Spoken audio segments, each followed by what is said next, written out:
வணக்கம் மக்களே, welcome to அம்மா பையன் பிளாக்ஸ். இப்போ உத்திரோசமங்க ஆதி சிவன் கோயிலை வந்து பார்க்குறதுக்காக நம்ம போகிறோம்.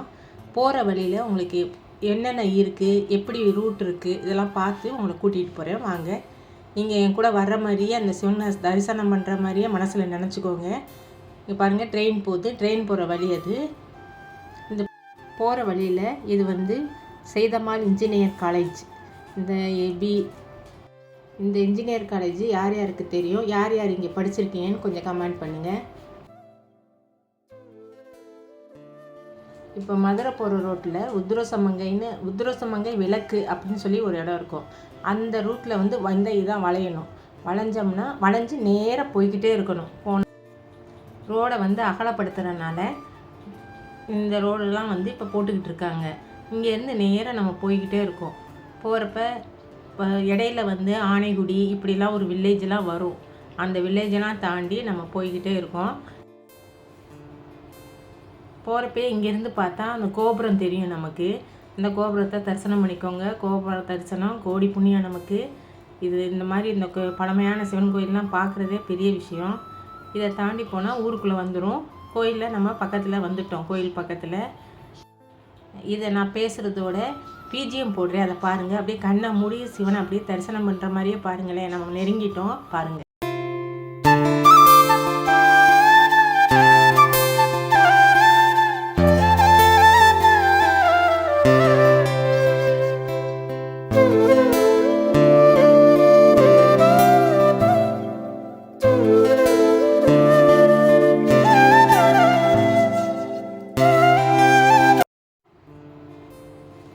இப்போ நம்ம கோயில்கிட்ட வந்தாச்சு. இப்போ கோயிலுக்குள்ளே நம்ம வீடியோ எடுக்கக்கூடாது, கருவறையை எடுக்கக்கூடாது. மித்த படத்தெல்லாம் உங்களுக்கு என்னென்னு நான் சுற்றி காட்டுறேன். வாங்க பார்க்கலாம், என் கூடவே வாங்க பார்க்கலாம். கோயிலுக்குள்ளே முகப்பு வழியாக நம்ம நேராக போகிறோம். இன்றைக்கி பாருங்கள் எவ்வளோ மக்கள் வந்திருக்காங்க. மங்களநாத சாமி நமக்கு இன்றைக்கி தரிசனம் தர்றதுக்கு காத்திருக்காரு. நம்ம இதை அணிவிக்க போகிறோம். போயாச்சு. கோயிலுக்குள்ளே கொடிமரத்தை தரிசனம் பண்ணிக்கோங்க. அப்படியே நேராக உள்ளே போனால் நந்தியன் பெருமாள் இருக்காது, அவரை வணங்கிக்கோங்க. இப்போ உள்ளே போயிட்டோம். ஓவியத்தெல்லாம் பார்த்தாச்சு. அடுத்து மங்களநாயகி தாயாரை வந்து நம்ம பார்த்துட்டோம். இதை தொடர்ந்து சுற்றுப்புறத்தில் மரகத நடராஜர் இருக்காங்க. அங்கே மரகதலிங்கம், அப்புறம் வந்து ஸ்படிகலிங்கம் ரெண்டுமே இருக்குது.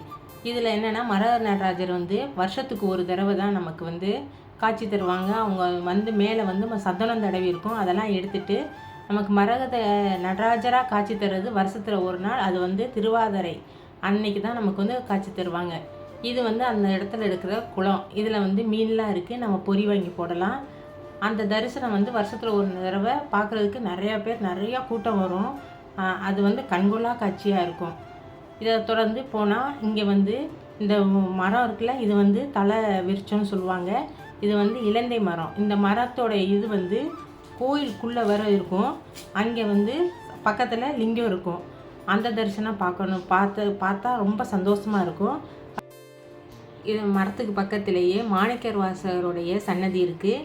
அந்த சன்னதியில் இருந்து நம்ம நிறைய அவர் வாத ஊரார் புராணம்னு சொல்லிட்டு நமக்கு ஒரு பெரிய போர்டே போட்டிருப்பாங்க.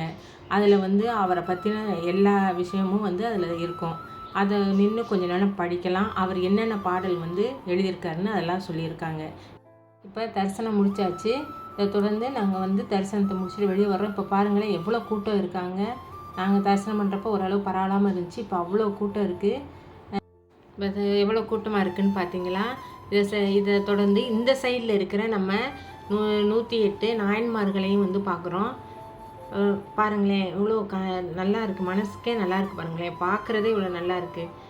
108 நாயன்மார்களை பார்த்துட்டோம். அங்கிட்டு வந்து தட்சிணாமூர்த்தி இருக்கார், அவரை பார்த்துட்டோம். லிங்கோத்பவரை பார்த்துட்டோம். இதுக்கப்புறம் வந்து முருகன் வள்ளி தெய்வங்களோடு இருக்கிற அந்த காட்சியை பார்த்தாச்சு. அதுக்கப்புறம் சாமிக்கு போட்ட வில்வ மாலையை வந்து நம்ம இங்கே உதிர்த்து வச்சுருக்காங்க. அந்த வில்வ இலையை எடுத்துகிட்டு வர்றோம்.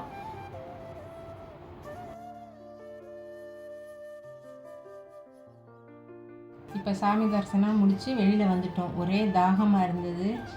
இப்போ ரோஸ் மில்க் வாங்கி குடிச்சிட்டு பக்கத்தில் இருக்கிற வராகி அம்மன் கோயிலுக்கு வந்து நம்ம அந்த சாமியை தரிசனம் பண்ண வர்றோம்.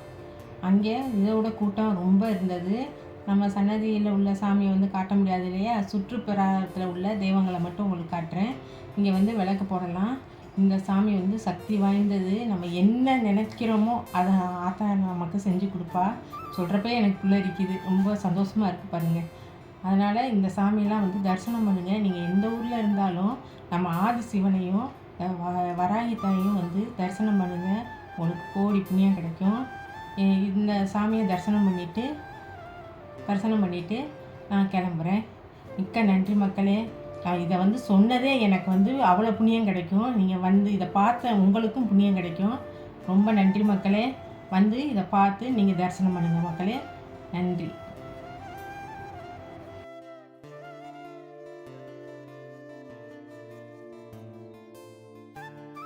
இப்போ ராமநாதபுரம் மாவட்டத்தில் உள்ள உத்ரோசமங்கைக்கு வந்து நீங்கள் வழிபடுங்க. இதை என்ன தான் நான் வந்து வீடியோவாக எடுத்து உங்களுக்கு இந்த மாதிரி ரூட்டு எப்படி சொன்னாலுமே நீங்கள் வந்து சாமியை வந்து நேராக தரிசனம் பண்ணால் உங்களுக்கு புண்ணியம் கிடைக்கும். அதனால் நீங்கள் நேராக வாங்க. இந்த வீடியோ பிடிச்சிருந்தா லைக் பண்ணுங்கள், சப்ஸ்கிரைப் பண்ணுங்கள். நீங்கள் எந்த ஊர்லேருந்து பார்க்குறீங்கன்னு கமெண்ட் பண்ணுங்கள் மக்களே. பாய்.